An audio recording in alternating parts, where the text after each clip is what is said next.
Anger. It hits like a storm, quick and fierce, leaving little room for reflection. We've all seen it. For some, it bubbles up in every corner of life, leaving no situation unscathed. For others, it's selective, directed at loved ones but curiously absent in interactions with strangers or colleagues. Yet, beneath that fiery surface, anger is rarely just anger. It's a mask, a secondary emotion, shielding something much deeper, something harder to confront. Sadness, frustration, embarrassment, or even the gnawing ache of uncertainty.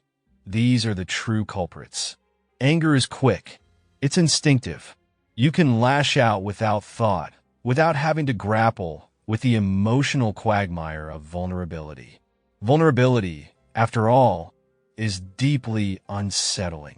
It makes us feel exposed and helpless, and nothing triggers our survival instincts more than helplessness.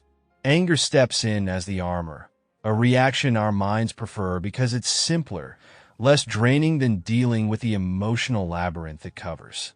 But anger's simplicity is also its danger. Left unchecked, it poisons relationships, exhausts our mental reserves, and ensures that the underlying issues remain unresolved. That's the real kicker. Those unresolved feelings don't fade. They linger, waiting for the next small frustration to tip the scales. The problem isn't the anger itself, it's what it hides. Think about those raw emotions that precede an angry outburst. Frustration when something feels out of reach. Grief for what's been lost. Sadness that's too heavy to bear. These are the undercurrents driving the rage. Even depression can wear anger's disguise. Anger, by design, isn't the villain. It's a defense mechanism. But when it becomes a habitual response, it spirals, creating a cycle of stress, guilt, and misunderstanding. What's critical is learning to dig deeper. Understanding anger isn't about pinpointing what sparked it in the moment. It's about uncovering the buried emotion it's shielding. It's about asking why that shield was necessary and confronting the wound beneath. Let's consider an example. Someone in a high-stress job might snap at a coworker over a seemingly harmless question about money. Why? Because beneath the anger, there's fear of failure, or overwhelming financial pressure. Another person might explode in frustration when learning something new because, as a child, they were crushed under the weight of their parents' expectations.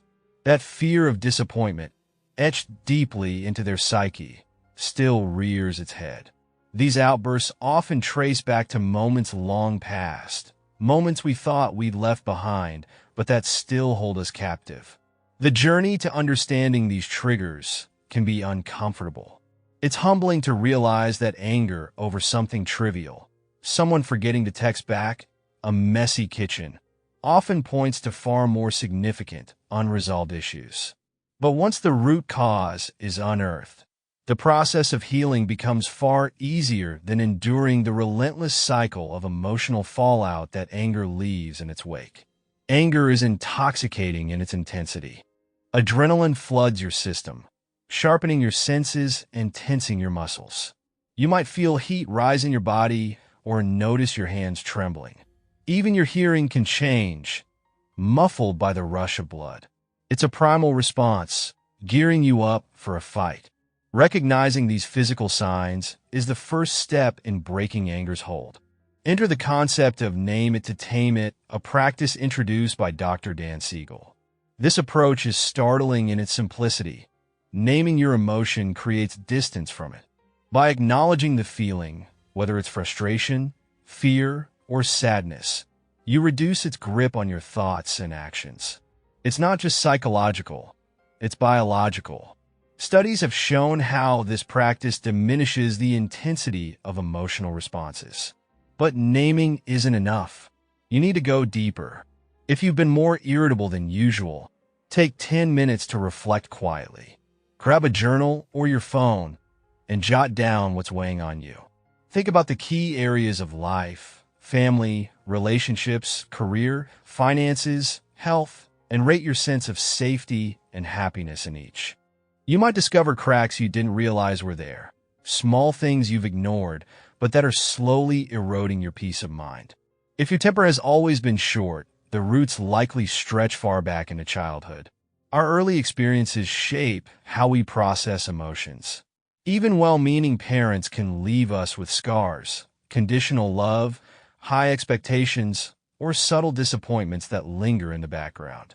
As adults, these patterns resurface.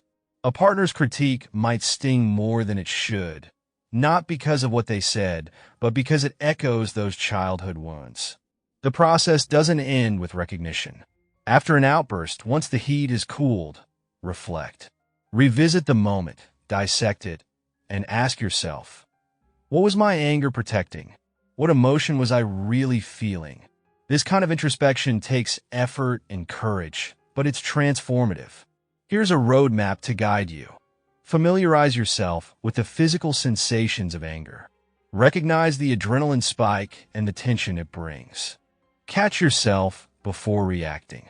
Pause and ask what's truly at play. Name your emotions to create distance and regain control.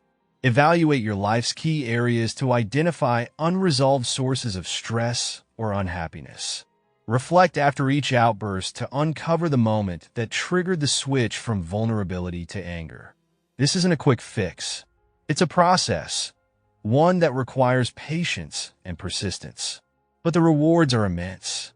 With each layer you peel back, you'll find yourself lighter, less burdened by the weight of unresolved emotions. Peace doesn't come from suppressing anger. It comes from understanding it. And as you embark on this journey, know this. Every step you take towards self-awareness brings you closer to a life where anger no longer rules the day. Instead of reacting, you'll respond with clarity, with purpose, and with grace. Keep moving forward, and let each revelation guide you to a stronger, calmer version of yourself.